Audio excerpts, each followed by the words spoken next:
안녕하세요. 부자 되기 위해 티끌 끌어모으는 엄마 부티크맘입니다. 오늘은 지난달 가계부 결산 영상을 찍어보고자 합니다. 미리 말씀드리지만 진짜 이번 달처럼만 살면 금방 부자 될 것 같은 기분입니다. 그럼 저희 집 가계부 들여다보실까요? 12월달 예상 수입은 약 650만원이었고 예상 고정 지출비 약 112만원, 예상 변동 지출비는 약 85만원이었습니다.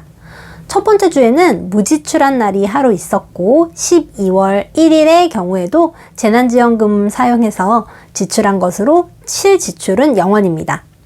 아이가 달고 사는 감기로 병원비가 나갔고 아파트 장터에서 돈가스 사 먹었고 남편 회사 동료분 조사가 있어서 금액이 지출되었습니다.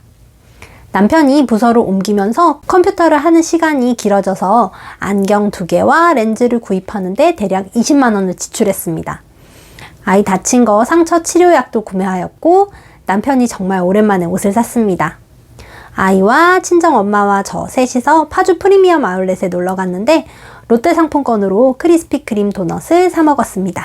그리고 부수입으로는 설문조사를 하고 나서 96,700원을 얻었습니다. 둘째 주는 뭔가 복잡해 보이지만 실지출 없는 날이 4일이나 되었습니다. 월요일에는 친정에 가서 점심을 먹었는데 재난지원금이나 지역화폐 사용하려고 했는데 거부당해서 실지출이 발생하였고요. 그리고 다이소에서 10,000원을 사용했는데 생각해보면 현명하지 못한 소비였습니다. 시어머님 근무지 근처에 구청이 있는데 주차 비용이 0원이에요. 근데 남편이 아니라면서 근처 롯데마트에 차를 대야 된다 해가지고 무료 주차를 위해 마트 내 다이소에서 쇼핑을 했습니다. 크리스마스 용품과 아이 젓가락 등을 샀는데 물품 종류가 많지 않아서 정말 원했던 물건을 산 것도 아니었고 젓가락은 아직 아이가 쓰기엔 이른 레벨의 물품이었고 지출 10,000원을 만들어야 돼서 아크릴 수세미를 샀는데 정작 필요한 키치타올은 사지도 않았던 거 있죠. 뭐든지 하기 전에 미리 알아보고 소비를 할 때도 계획적으로 해야겠다고 다짐한 하루였습니다. 화요일과 수요일에는 재난지원금과 기프티콘 신공을 발휘해서 실지출 0원을 만들었고 목요일은 주유를 했습니다. 저희 집 차는 경차라서 경차사랑 카드를 가지고 있는데 리터당 250원을 할인해줘요. 그러기 위해선 한 달에 30만원 이상의 전월 실적이 필요해서 관리비, 핸드폰비, 가스비 등등 각종 공과금을 결제했어요. 근데 생각해보니까 지역 카드를 사용하면 전원 실적에 상관없이 10% 캐시백을 해주고 또 다른 신용카드 실적을 채우면 12,000원의 혜택이 있어서 이번 달부터는 경차사랑 카드를 사용하지 않기로 했어요. 지난번 난방비 절약 영상에서도 보셨다시피 다른 집에 비해 거의 절반도 안 되는 수준인 가스비가 나왔습니다. 금요일, 토요일은 기프티콘과 재난지원금을 사용해서 실지출 0원이었고 일요일은 친정에 방문해서 외식비를 지출했습니다. 남동생이 군대에서 휴가 나와서 함께 대공원 나들이를 했는데 다음부터는 절약할 겸 지하철을 타고 이동하기로 했습니다. 수입은 기프티콘 판매, 보험 청구금, 설문조사 수입을 얻었습니다. 셋째 주에는 어마무시한 지출이 발생되었습니다. 월요일은 각종 공과금이 나가는 날이었고요. 아이 병원비가 발생했는데 이건 어린이집에서 보상해 주시기로 했고 저희 아이 보험 회사에서도 보상을 받아서 오히려 이득이 되었습니다. 하지만 이득이 될지언정 아이 이마에 상처가 생겨서 엄마는 너무 슬픕니다. 계속해서 감기를 달고 사는 아이 옆에서 매일 붙어 있어서 그런지 저도 감기 기운이 있어서 병원을 찾게 되었고 재난지원금으로 병원비를 충당하였습니다. 수요일 남편 회사 주차비는 지난달 주차비 내역을 저한테 알려주지 않아서 추가로 발생했습니다. 목요일은 분양받은 아파트 옵션 계약을 하고 왔습니다. 이번 달에 중도금 대출 실행비가 발생될 것이고 여름에 또 옵션 계약 중도금 비용이 발생할 예정이어서 이것도 연간비에 추가해야 돼요. 가계부 작성하면서 가장 어려운 부분이 저는 연간비 책정이더라고요. 금요일은 무지출이었고 토요일은 다 남편이 지출한 것이네요. 눈 오는 날이었는데 아이와 함께 버스 타고 아이 친구네 방문하였고 남편 미용비, 주유비, 담배값이 발생하였습니다. 일요일은 제 동생 친구가 결혼식이 있어서 축의금을 냈고 지역카드 캐시백 모아놓은 걸로 아이와 신나게 키즈카페에서 놀다 왔습니다. 셋째 주 수입은 앱테크 추천 영상에서 알려드린 뷰업 환급금과 이벤트 영상에서 알려드린 하나원큐 투자 게임을 현금화하였습니다. 넷째 주는 잘한 것 같으면서도 뭔가 아쉬운 주인데 일단 남편이 애정하는 손세차비가 2만원에서 25,000원으로 5,000원이나 인상이 되었습니다. 제가 주 운전자라면 자동 세차로 만족할 것 같은데 깔끔한 성격의 남편은 내부 세차까지 꼼꼼히 해주는 손세차를 선호해요. 더 저렴한 업체를 찾아봐야겠어요. 그리고 신한플러스에서 이벤트에 당첨돼서 파리바게트 3만원 금액권을 5,000원에 구매했는데 이것도 결과적으로는 아쉬운 게 금액권인데도 불구하고 한 번에 3만원을 모두 결제해야 되는 금액권이라서 지출하지 않아도 되는 금액을 지출한 꼴이 되었습니다. 파리바게트 빵은 쿠팡이츠나 다양한 이벤트를 통해서도 공짜로 먹을 수 있는데 말이죠. 게다가 시어머니께서 크리스마스 선물로 파리바게트 3만원 금액권을 선물해 주셨어요. 수요일과 목요일은 기프티콘을 사용하여 실지출이 0원이었고 금요일은 남편 회사 동료 축의금을 내고 실업급여에서 국민연금 명목으로 빠져나가는 실업 크레딧이 빠져나갔습니다. 실업급여를 타는 동안 당분간은 이 실업 크레딧은 고정 지출비에 포함시켜야 될 것 같아요. 크리스마스 당일날은 남편과 아이와 셋이서 집 근처 이마트에 방문했어요. 1월 달에 낼 자동차세를 저렴히 내기 위해서 신세계 상품권도 구매할 겸 모아놓은 임원이도 사용할 겸 방문해서 과자와 참기름을 0원에 구매하고 베스킨라빈스 패밀리 사이즈도 남편이 청약저축 가입하면서 받은 기프티콘과 해피포인트로 0원에 구매하고 집 근처 마트에 가서는 국가재난지원금과 인천시 일상회복지원금을 사용해서 저렴하게 장을 봤습니다. 일요일은 친정에 방문해서 청년다방 떡볶이를 0원에 잘 먹었습니다. 넷째 주 수입은 쿠팡이츠 첫 결제 현금화, 앱테크 출석 현금화, 남편 월급과 제 실업급여, 아동수당, 당근마켓 거래, 아이 크리스마스 선물 등등 매우 두둑해졌어요. 마지막 주는 아주 칭찬해주고 싶은 주입니다.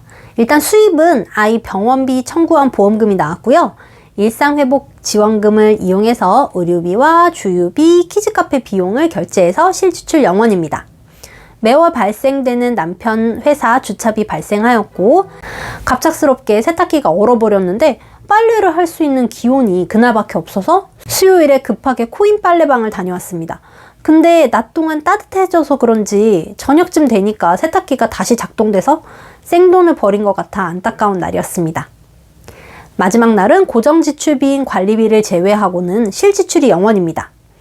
아이 기저귀는 롯데포인트 모아놓은 거 상품권으로 바꿔서 결제했고 3만원짜리 파리바게트 금액권으로 친정 식구들과 함께 맛있는 빵 사 먹었습니다. 그래서 결산을 해보자면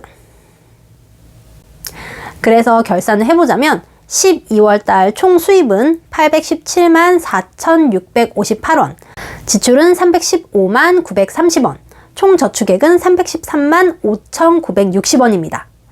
고정 지출비는 예산보다 적게 사용해서 만족했습니다. 변동 지출비 부분에서 가장 칭찬해주고 싶은 부분은 바로 식비입니다. 제가 민키 언니님의 돈돈모에 들어가고 나서 그동안 나는 절약을 했다기보다 혼자서 절약을 하고 있다고 자기 합리화를 시켜왔다는 걸 깨달았어요. 저렴하게 또는 공짜로 먹을 수 있는 방법은 무궁무진하고 무엇보다 냉장고에 뭔가를 쟁여야만 마음이 편안해진다는 게 아니라는 걸 깨달았습니다. 1월 초인 지금도 냉장고 파먹기를 하고 있는데 생각보다 냉장고 음식이 줄지 않아서 신기해요. 3인 가족 한 달 식비가 40만원 나와도 주변에서 뭐 먹고 사냐고 하는 질문이 많았는데 12월 달은 약 14만원입니다. 앞으로도 이렇게 해나간다면 절약이 쉬울 것 같아요. 주유비는 재난지원금 사용으로 예산보다 적게 나왔고 의료비는 예산보다 많이 초과되었지만 모두 환수되는 부분입니다.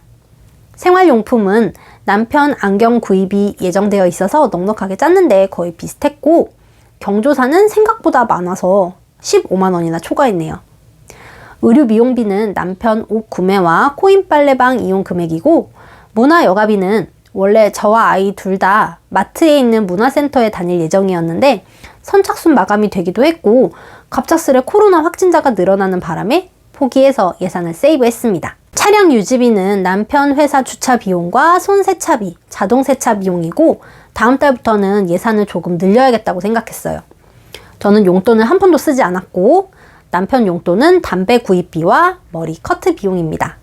예상하지 못했던 지출은 실업급여, 실업 크레딧 비용과 분양아파트 옵션 계약비였습니다.